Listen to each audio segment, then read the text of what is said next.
Good Erev Shabbos, everybody. Such an exciting week coming up with Purim, right on the cusps of coming. We full year into this pandemic, but we have once again Purim to liven up our spirits.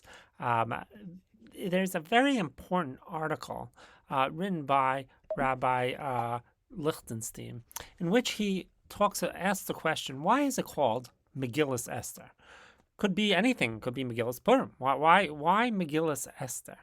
And in this article, which you can find on the Virtual Base Medrash site, Rav Lichtenstein says that we see throughout the Megillah a transformation of Esther. That Esther was a quiet individual. She's not much of a figure within the first few chapters of the Megillah.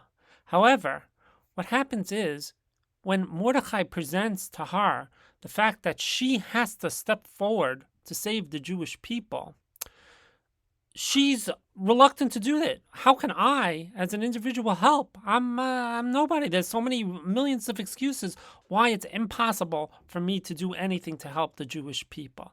And yet we see this big transformation to where she goes from a meek figure to one who's leading the people. She's telling the people, Lech kenoses kol hayudim, go gather all the people and fast and do tshuva and do things. She becomes a leader from somebody who feels like that they can't be a leader to somebody who is a leader. Well, we see the same idea in this week's parsha. In this week's parsha, we're told that Daber al Bnei Yisrael, Mikhuli Trumah, that Moshe gives a call to Bnei Yisrael to take leadership over the building of the Mishkan. And so most people could ask themselves, what can I do? I'm just a small individual. What can I do to help in this big process of building out a place for God?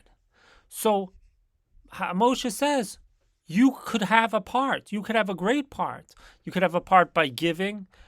You could have a part by using your talents. It says, "Vasuli mikdash b'shachanti b'socham."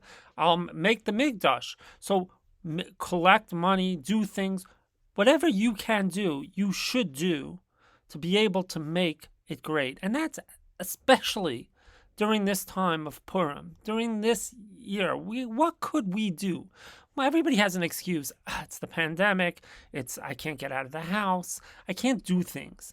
But yet, Purim comes along and challenges us and tells us, no, you can make a difference. You can do something. Whatever it is, you could do something. You can make calls to people who are stuck. You can do that, even if you're stuck at home.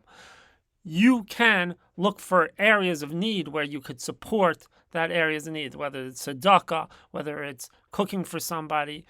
There's so many things that we could do to help with our own individual talents to do that, whether they're talents in music and bringing people's spirits up by playing some music for them, or coming before their house and playing music, or sending out some music CDs, something special to them.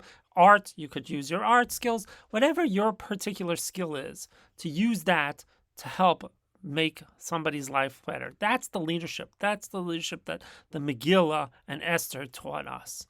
This week we lost a real hero.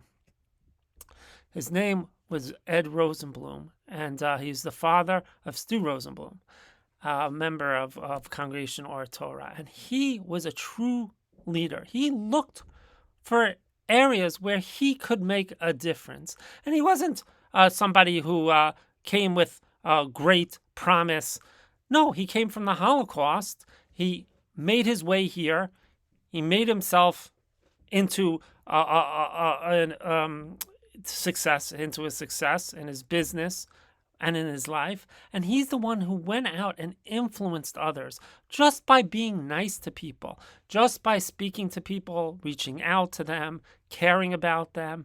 And so therefore, when he passed away at age 100, so even though he outlived his old generation, so many people felt so close to him that he built up the community that he lived in, and that he cared about so many individuals, becoming an influence to them on how to live their life, a healthy life, a life of always thinking. He always was always into education. Even he was doing college up until the age of 100. He was still in college, influencing young kids, not teaching, even attending college himself.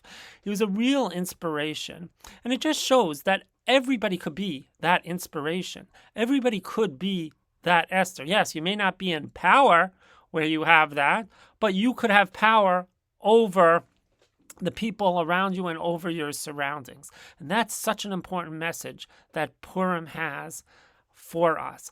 And as we move into Pesach, well, we have the idea of freedom. So we have to realize that the freedom will only come when we're willing to take responsibility for our surroundings, for our situations, and decide that we're going to make a difference.